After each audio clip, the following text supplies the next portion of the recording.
Na post riaditeľa som sa prihlásil do výberového konania v minulom roku. Bol som úspešný a vlastne tým pádom som bol menovaný od 1.7. za riaditeľa Strednej zdravotníckej školy EKI v Rožňave. Predošlé vedenie pani riaditeľka, pani doktorka Kopecká, pôsobila v poste riaditeľa od roku 1987 a možno povedať, že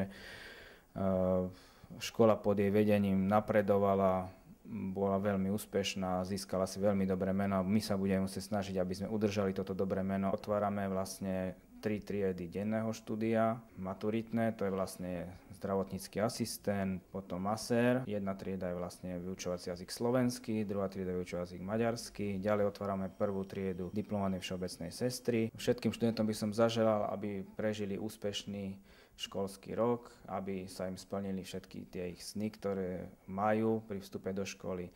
Prvákom hlavne zaželal to, aby nikdy neľutovali to, že si dali prihlášku na našu školu a boli spokojní na tejto škole. No tak, lebo táto škola sa mi celkom páči ako zdravotnícky odbor a mám rád akože tento odbor masér a rozhodol som sa sem prísť na túto strednú školu.